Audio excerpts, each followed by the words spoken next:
From ancient offerings to everyday snacks, welcome back to part 3.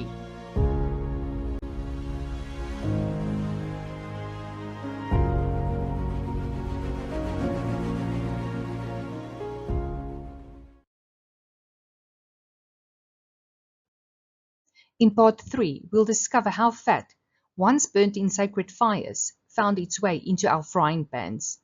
And we will take a closer look at God's instructions about fat. You've probably heard that seed oils are bad for you, and that we should return to the natural animal fats instead, back to the way our ancestors ate. In part 3, we will start with the fats we can easily recognize, like oil, tallow, lard, and butter, the ones that are visible and familiar in our kitchens. We will also look at the hidden fats, the ones lurking in everyday products, the emulsifiers, the hydrogenated oils and shortenings, and processed seed oils from soy, corn, sunflower, and rapeseed. These are all added fats that are such a big part of our modern diet. But is fat healthy? Do we really need fat in our diet? Our bodies require essential nutrients to survive, and fat is one of them.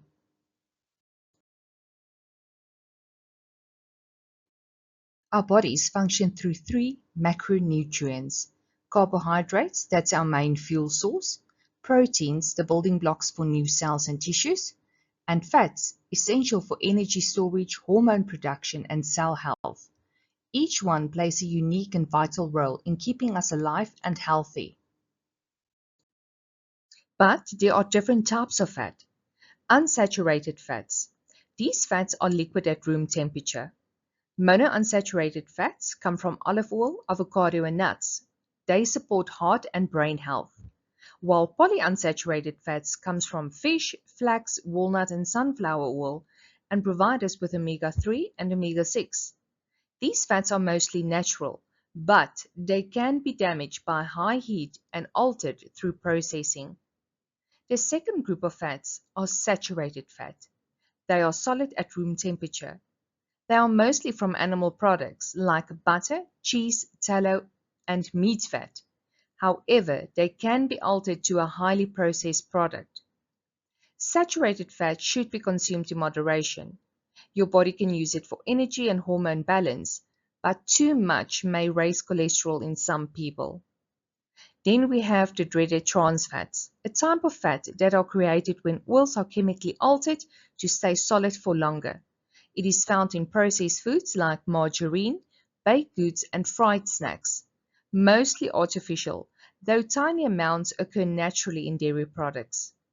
The health impacts of these types of fat is harmful. It leads to high bad cholesterol and inflammation. So which type of fat is healthy? We are stuck between 2 camps of health information, camp low fat and camp high fat. This debate has been going on for decades, leaving many of us unsure which way to turn.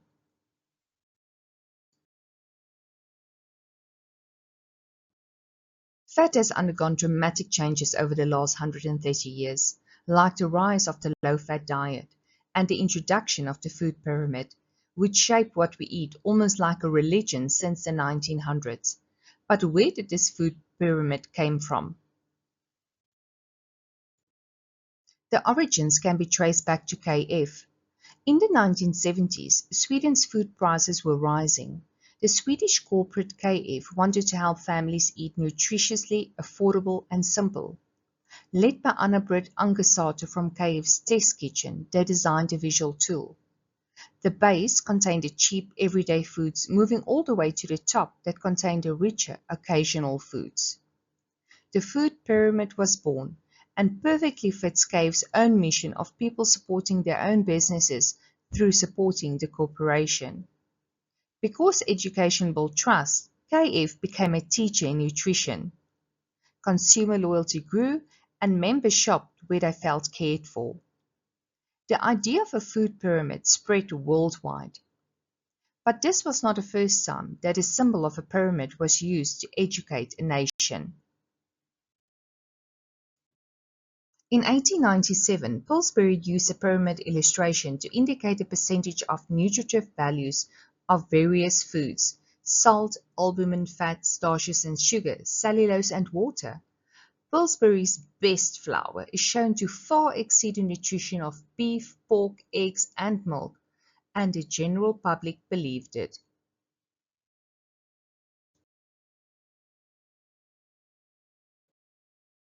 But in the 1900s, the pendulum began to swing from low-fat fear to high-fat freedom.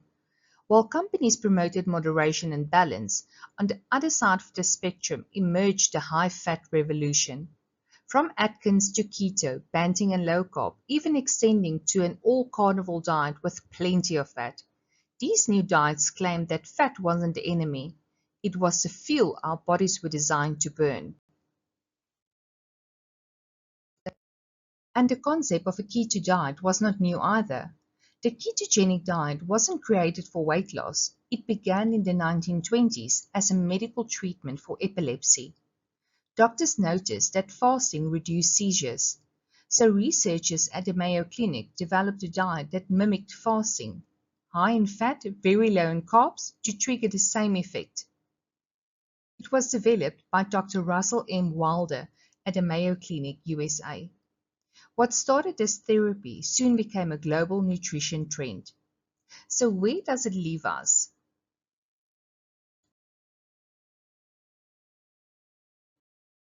Here we are not entirely sure which way is the best way. But Abba Father doesn't leave us guessing. His word always holds the answer to life's questions, even the fat dilemma. So what does the Bible say? Are we permitted to eat fat? And if so, which fat are we supposed to eat? Leviticus 7 verse 23. Speak to the people of Israel, saying, You shall eat no fat of ox or sheep or goat. The fat of an animal that dies of itself, and the fat of one that is torn by a beast, may be put to any other use, but on no account shall you eat it. At first glance, these verses seem very clear. It looks like we're not allowed to eat any fat.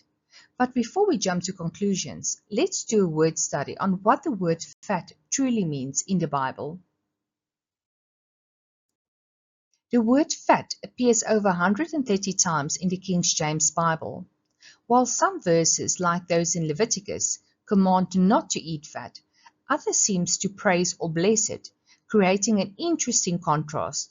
So what's really being said? Let's look closer at the context and the meaning. Some say that the command in Leviticus not to eat fat was only for the priest. For a long time, I believed that too, but after studying the scriptures for myself, I realized I had been mistaken. The truth runs deeper than I first thought.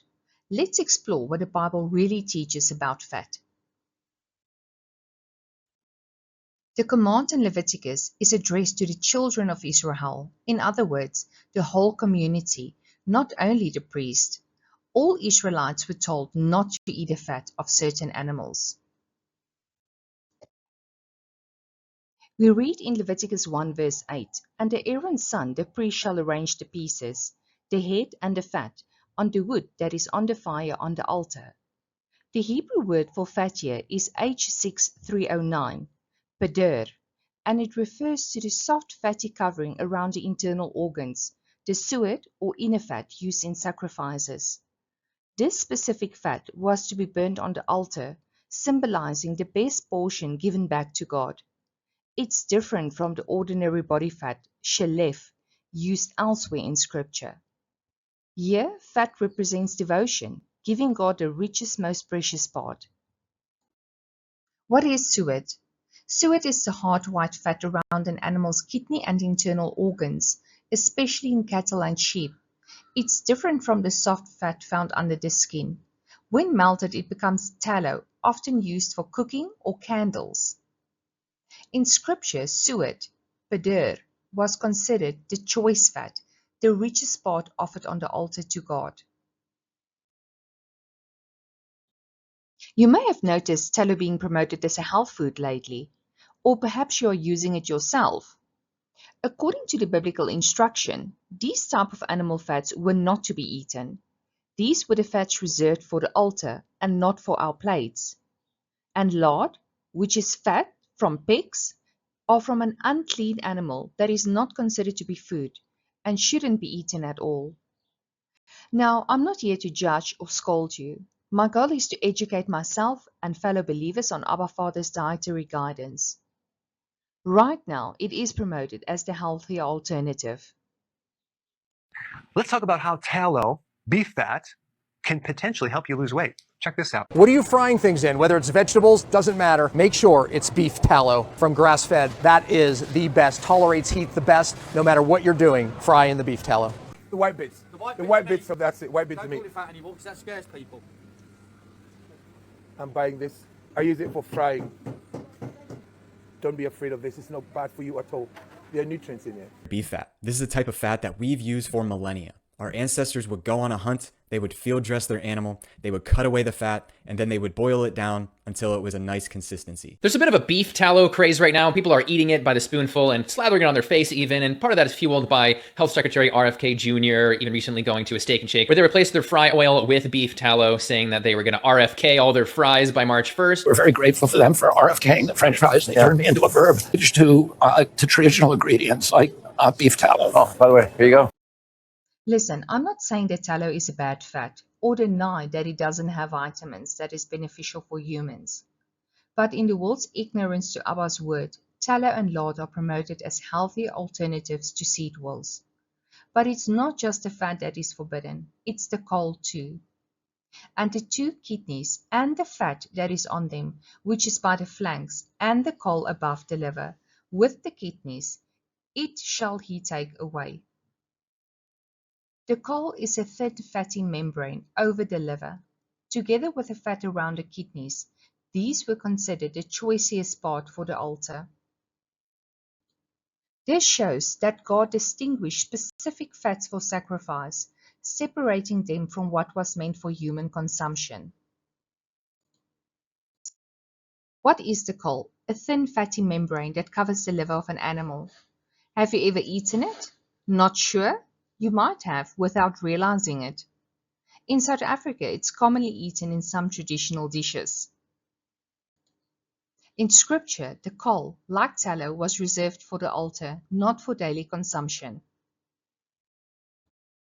Better known as skilpaadjies or lewer en netvet in South Africa, the caul is the fatty membrane used to cover minced liver in these traditional dishes. The caul was meant for the altar, not for human consumption. Now that we know better, we do better.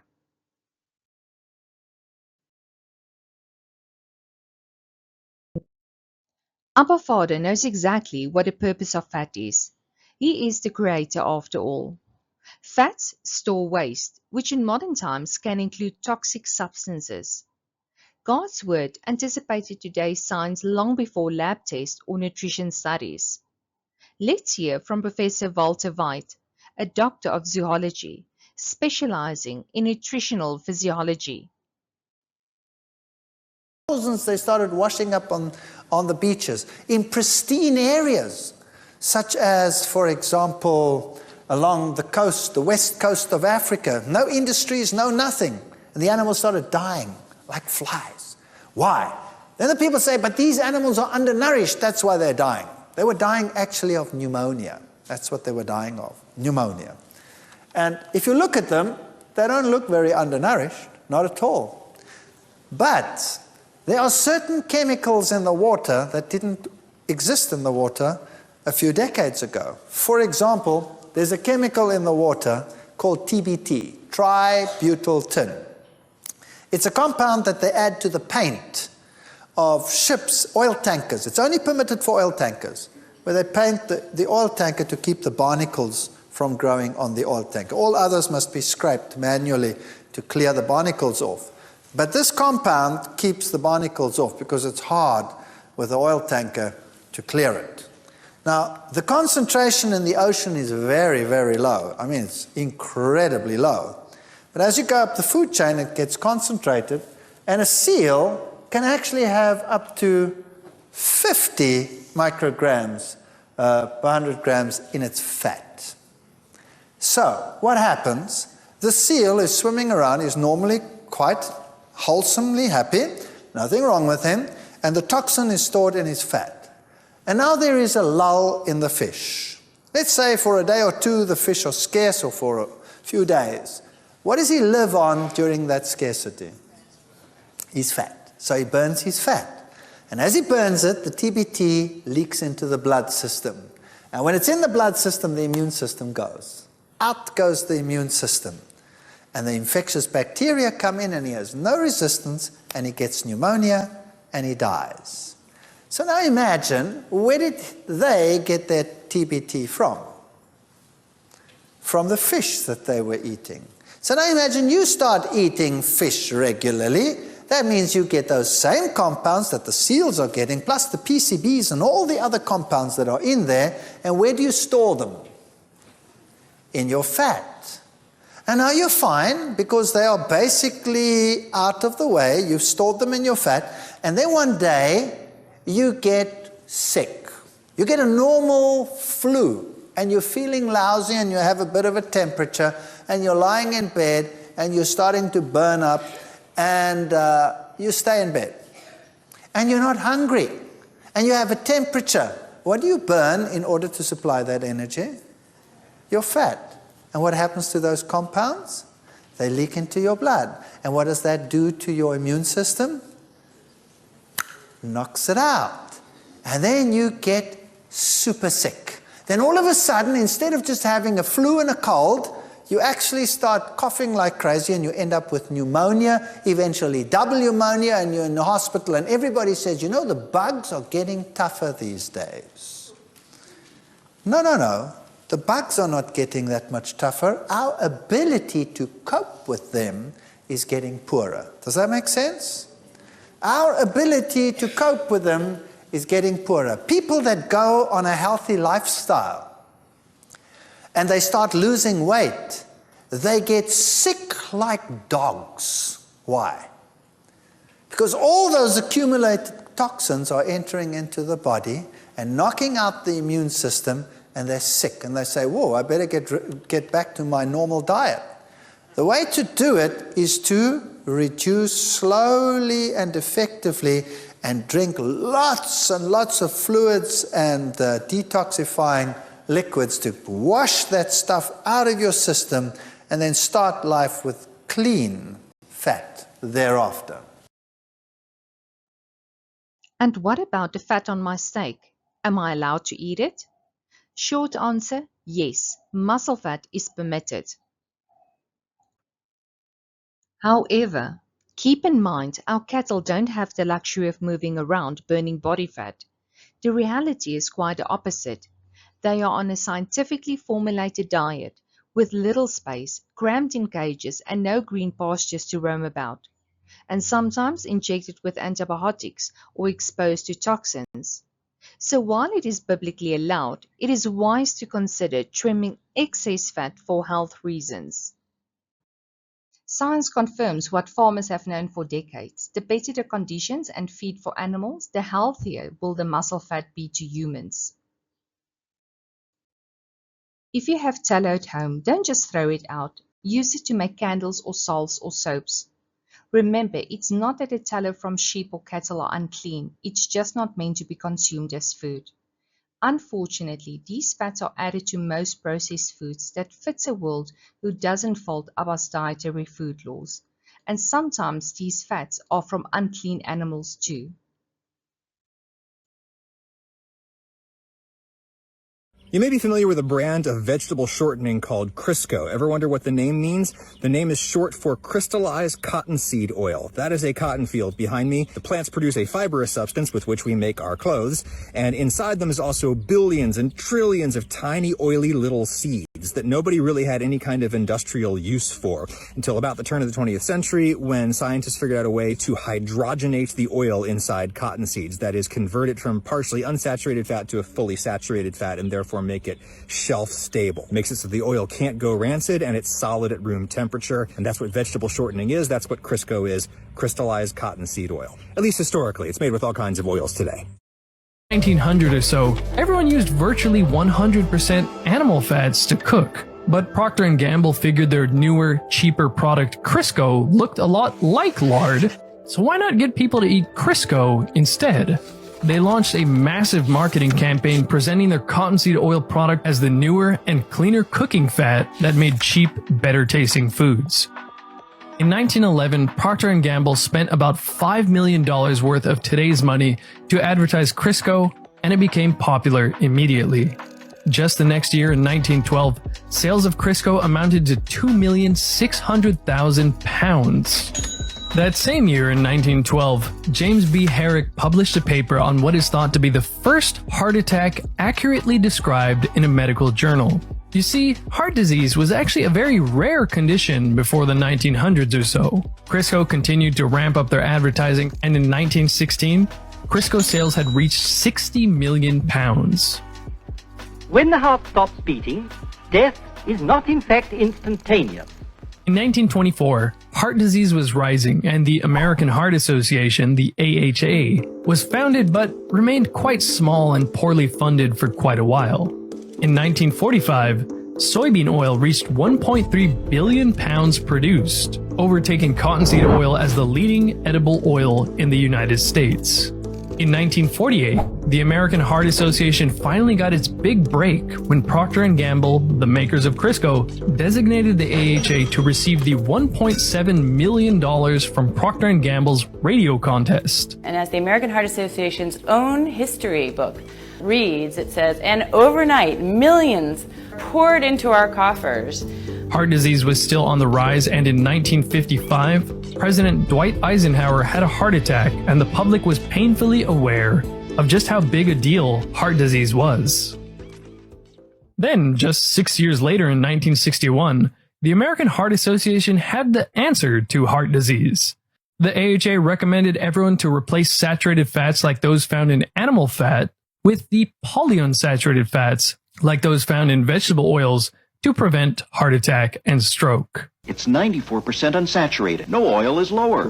By the way, saturated fat consumption didn't really correlate with rates of heart disease before or after 1961 when the AHA made their recommendation.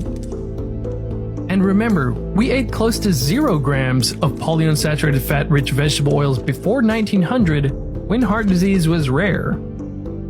Okay, so we went from 0 in 1865 to 80 grams a day.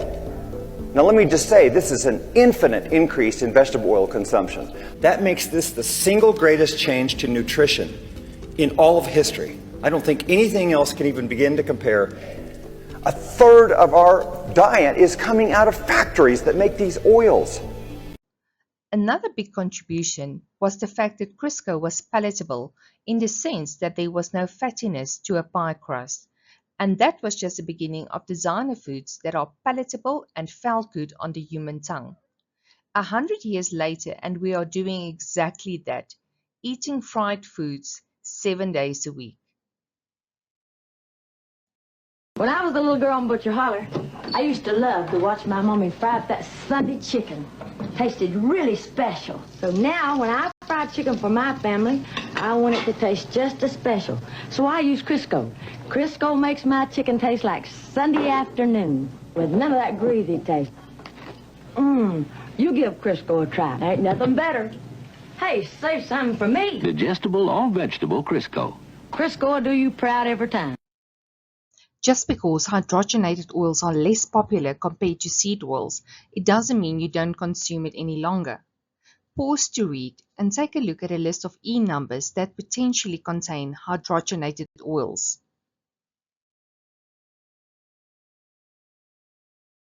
If you don't eat pork, I got bad news for you. I'm at Publix right now and I'm going to show you something. You see this ingredient right here? Diglycerides. It's in almost every single bread product in Publix, which means that you're eating pork if you eat bread from Publix. Look at it right there. It's in all of these. Bro, I can't eat nothing. But some of these right here actually don't have it. This is the Cuban bread and it's safe. Look, you see the ingredients? This one is good too. The point I'm trying to tell you is that you need to actually read. Oh, wait. Let me show you something else. Okay, now I'm in this section, the hostess. You see that right there, mono and diglycerides?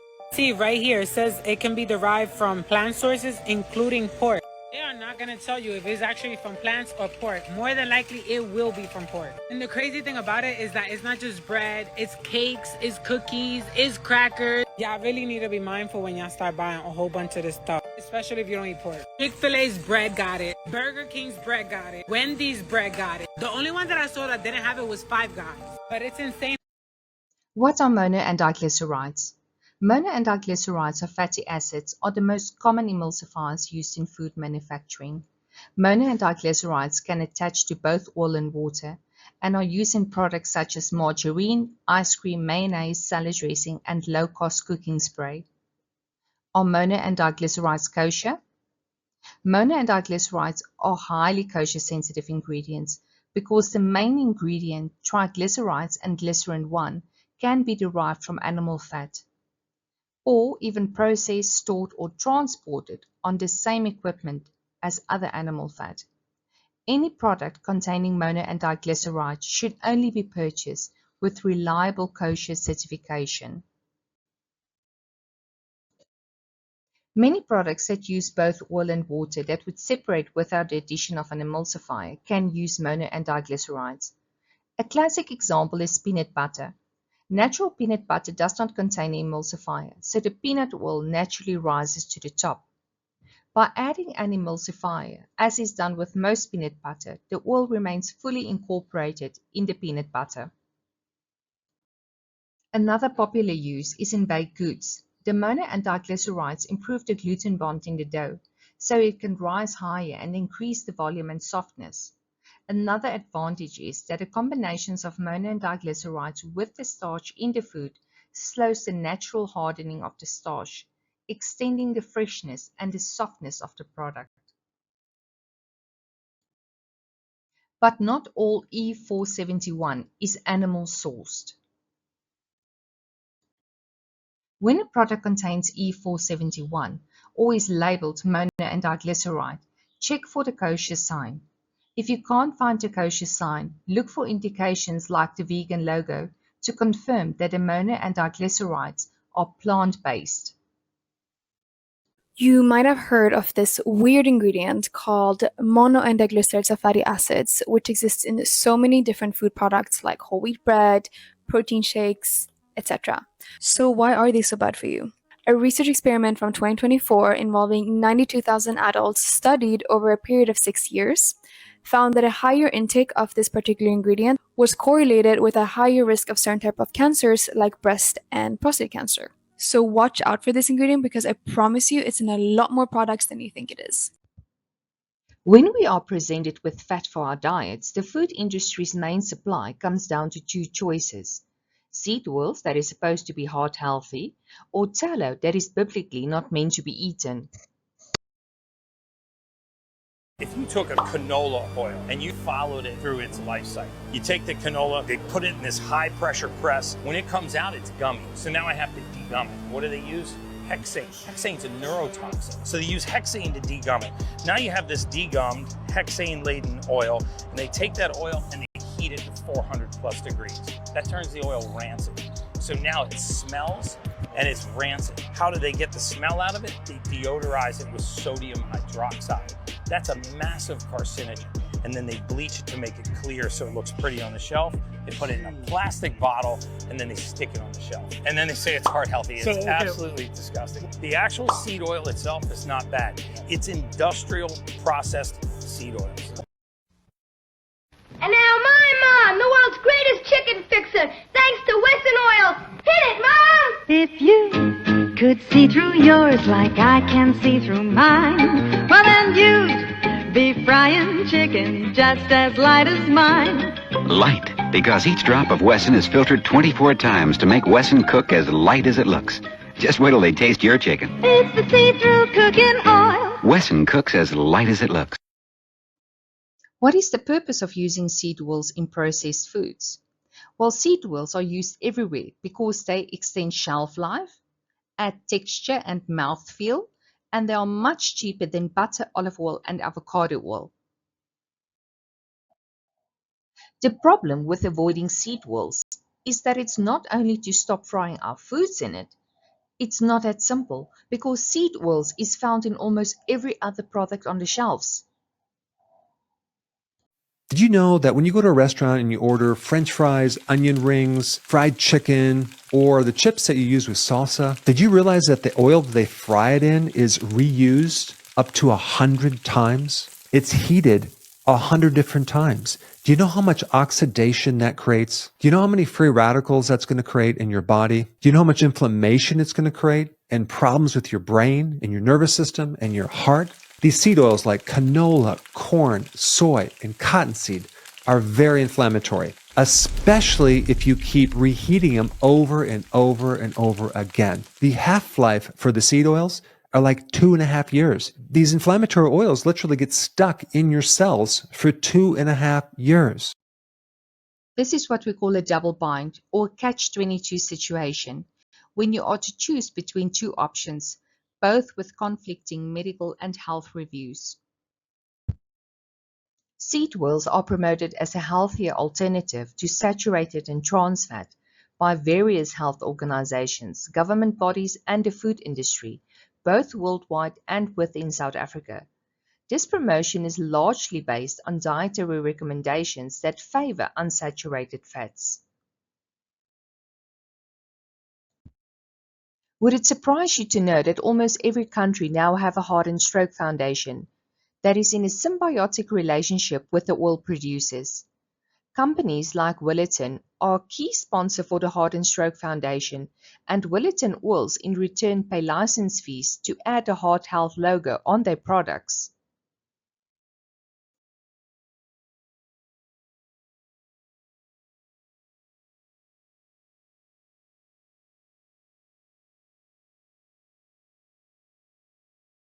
This is how Canada convinced you to eat engine lubricant. This is the crazy history of canola oil.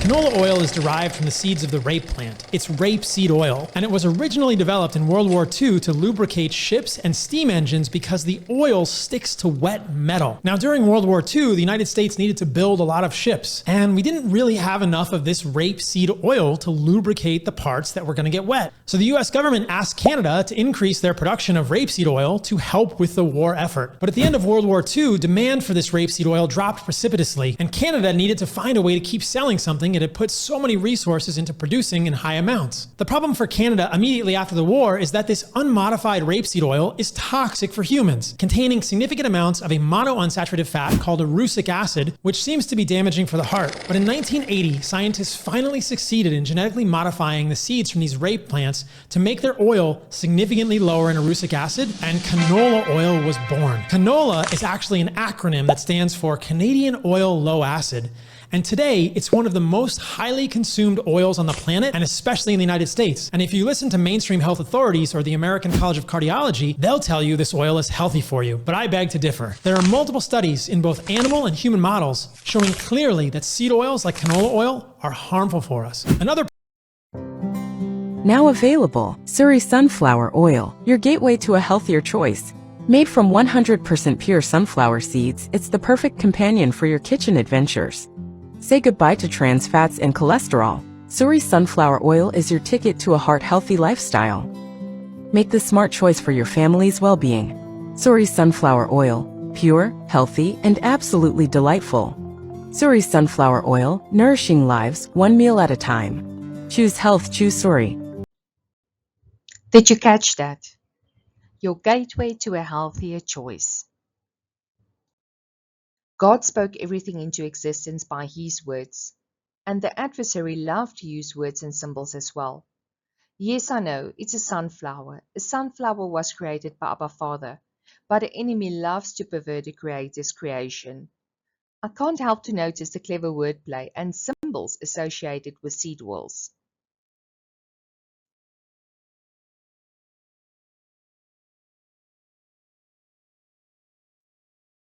In 2011, the South African Department of Health introduced regulations limiting trans fats in foods to no more than 2 grams per 100 grams of fat or oil. This effectively made partially hydrogenated oils almost obsolete in the mainstream food manufacturing. Manufacturers switched to non-hydrogenated oils like palm, canola, or sunflower to comply. For many years, trans fats were used widely because they were an inexpensive way to extend the shelf life and improve the texture of processed foods. However, research that emerged in the 1990s exposed their significant health dangers. The main reason for the change in food laws was the discovery that trans fat raised bad LDL cholesterol. High levels of LDL cholesterol can cause plaque to build up in the walls of the arteries, narrowing them and restricting blood flow. Trans fat can trigger inflammation, which is a known risk factor for cardiovascular disease, diabetes, and other chronic illnesses. Beyond saturated fat, ultra-processed foods carry a number of other health risks due to the overall composition and how they are made. They are low in nutrients. Unlike whole foods, ultra-processed foods are often stripped of fiber, vitamins, and minerals during processing. Even if some nutrients are added back by fortification, they do not replicate the full nutritional benefits of whole foods. Many ultra-processed foods are loaded with added sugars and sodium to improve the taste and shelf life. These high sugar intakes can lead to obesity, metabolic syndrome, and type 2 diabetes. The same for the high sodium intakes.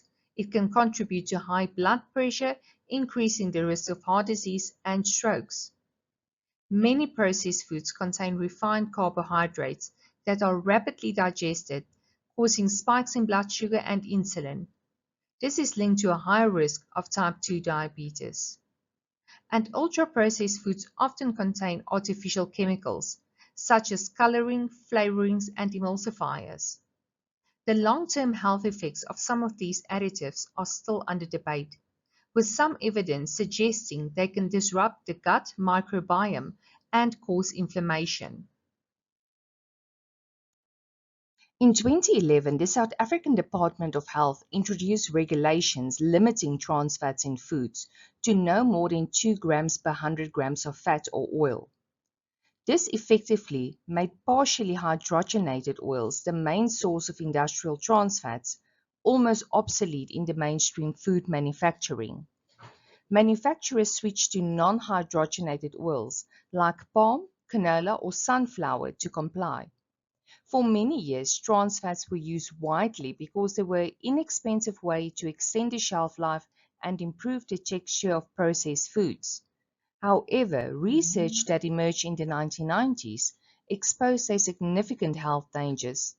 The main reason for the change in food laws was the discovery that trans fats raise bad LDL cholesterol and lowers good HDL cholesterol. By the lowering of HDL levels, trans fats further increase the risk of heart disease. The combination of raised LDL, lowered HDL, and inflammation directly increases the risk of heart attacks and strokes.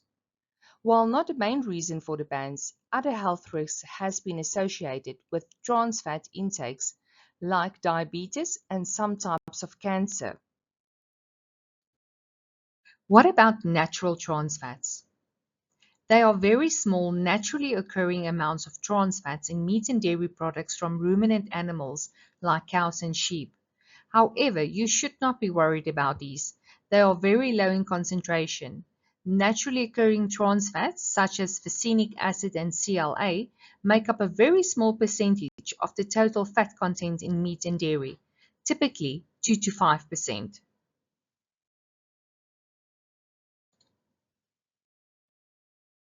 Where does it leave us as Bible believers?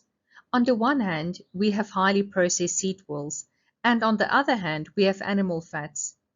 The comeback of these animal fats, like tallow and lard, was largely driven by the rise of the paleo and keto diet movements. And for a very long time, I myself was on this bandwagon. But now that we fully understand that lard is unclean and tallow is not meant for us, as per Elohim's instructions, we can do better. The global vegetable oil market, valued at $396.92 billion in 2024, is projected to reach $734.83 billion by 2034, growing at a 6.35% compound annual growth rate. You would think that more and more people are aware of seed oils and their reputation, But as mentioned before, seed oils is everywhere, from takeaways in restaurants as a staple in the lower class household and doubling in the households of the middle class as they have less and less time to prepare meals. So food out of boxes, tins and containers are part of the middle class everyday life.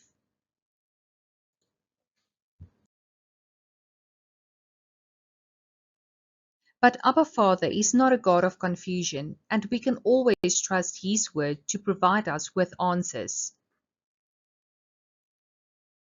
We read in Deuteronomy 8 verse 8, a land of wheat and barley, of vines and fig trees and pomegranates, a land of olive oil and honey.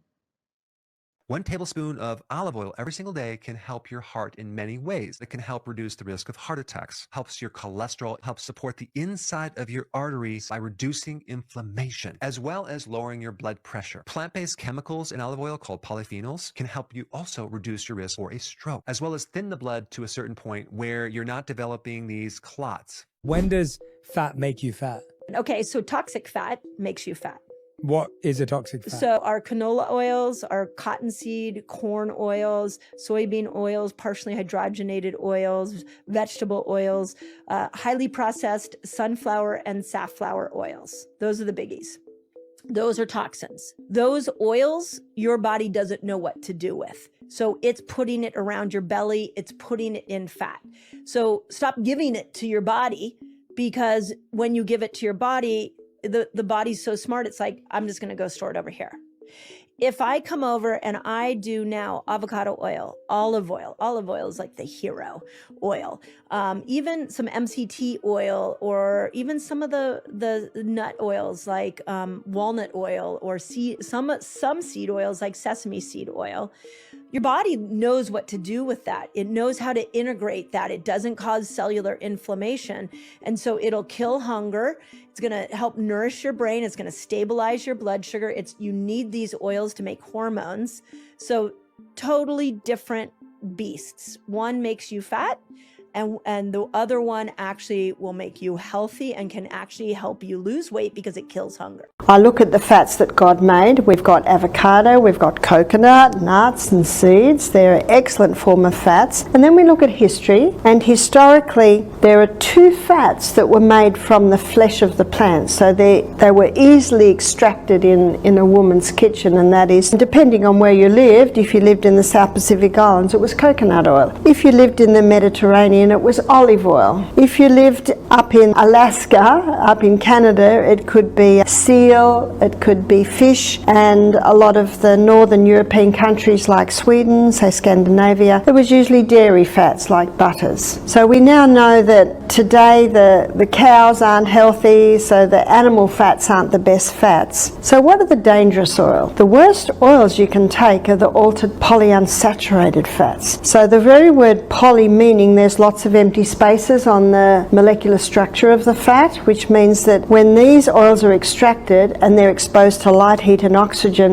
it basically destroys the oil. That's safflower oil, sunflower oil, peanut oils, your seed oils, your nut oils. And when you look in the supermarket, they're in plastic bottles. And deep fried foods. Deep fried foods is usually done in these cheap polyunsaturated fats. Again, they're already destroyed before they're even cooked, but the oils become rancid, and a rancid oil is a carcinogenic oil. Olive oil is actually the safest cooking oil, that it has a low smoke point, but smoke point has nothing to do with oxidation. In fact, olive oil oxidizes less than coconut oil. Wow. Yeah. And if really it was well. that dangerous, then why has it been used as a cooking oil for 5,000 years? Exactly. And why do most of the blue zones Mhm. use olive oil to cook with and consume? I mean, interestingly enough, the per capita consumption of olive oil in Greece is 0.5 liter per week. That Now, sounds good that's to per me. capita. So that means most adults are actually having almost 1 liter per week. So what is God's design of a good fat? It is designed for energy, brain function, and hormone health. We see in Genesis that Abraham presents butter to Yahuwah, and in Isaiah it mentions the butter and the honey that Emmanuel figure will eat, referring to the purity and the simplicity, fed by what God himself provides from the land, not by human corruption.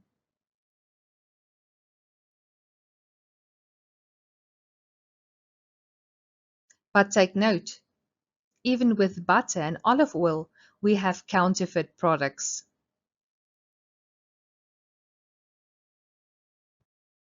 Unfortunately, since the pandemic, butter prices are more than double, and so are cold-pressed oils. Where does it leave anyone on a budget? I think this is where biblical stewardship of the body comes in. To avoid gluttony, and to maybe have the good things, but in small quantities.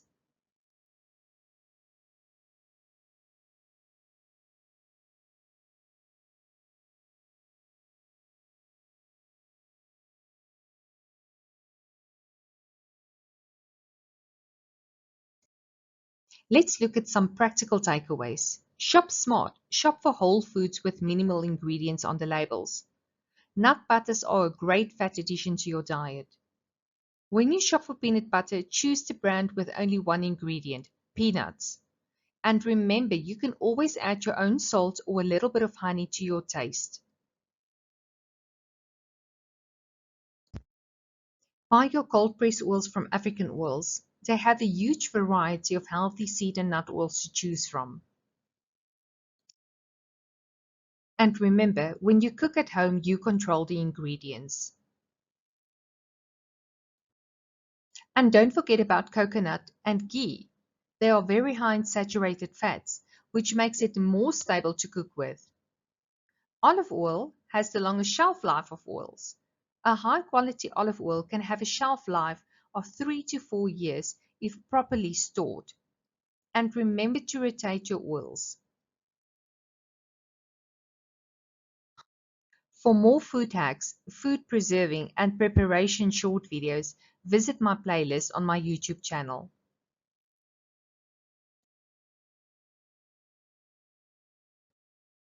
Just something to think about. The human population only increased by 270%, yet the oil crop industry has increased by 900% between 1961 and 2021.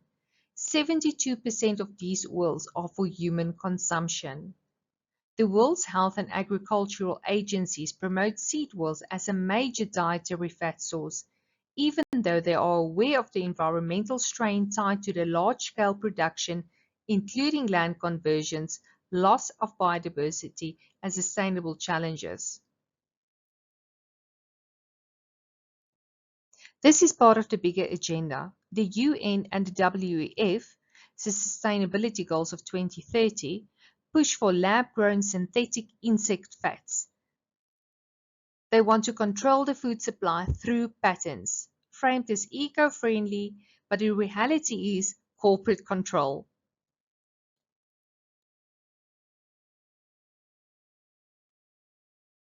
And while we are still debating which fats are the best, science is already exploring insect fats, a byproduct of insect proteins. Insects are becoming an important source of lipids that can be used in the food industry as alternatives to traditional fats and oils. These insect-derived lipids are sustainable, efficient to produce, and can be used in products like baked goods and processed foods. As the use in food production grows, it raises an interesting question. If insects as ingredients such as lipids are already being used, could insects become a more direct part of our diets in the future? So the next question is, are we already eating bugs?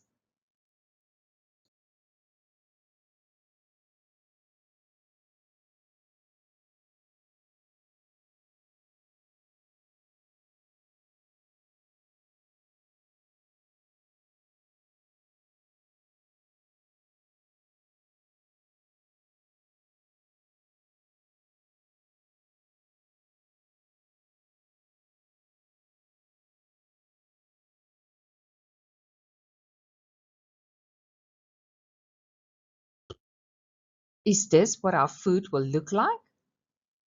Foods contaminated with microplastics, seed oils in every product, bugs and soy for protein, with medication to keep our frail bodies in working condition?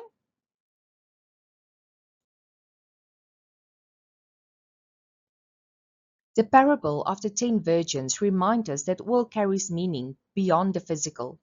In Scripture, oil often represents provision, preparation, and the presence of God, as also seen in the miracle of oil in 2 Kings chapter 4. As we discuss oil and fats in the physical sense, we are also reminded that discernment is needed both physically and spiritually, just as the virgins were distinguished by the oil they carried. Believers are called to be prepared, choosing what is pure rather than what is corrupted. Ultimately, the question becomes not only what oil we consume, but what kind of spiritual oil we carry as we wait for the bridegroom. If you would like to explore the deeper spiritual meaning of the oil in the parable of the 10 virgins, then I encourage you to watch the Bible study available on the 2 Trees in the Garden Ministry channel on YouTube. This study dives into the spiritual significance behind the oil, the lamps, and the preparedness of the wise virgins, offering a deeper insight into what it means to be ready for the bridegroom. It is a thoughtful and scripture-centered teaching for anyone who wants to understand the parable of the 10 virgins beyond the surface level.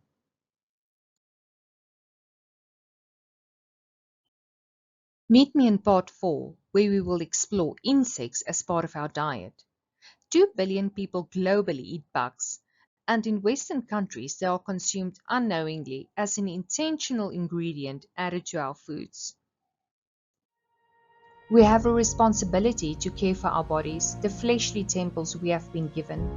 As it is written, therefore, whether you eat or drink, or whatever you do all to the glory of God. 1 Corinthians 10 verse 31. What we eat matters, and what we consume daily truly makes a difference in how we live and function. Abba's Father's guidance in His Word is not given in vain. If we desire to serve Him well, we must care for ourselves so that we can function better and serve the body of Christ more effectively.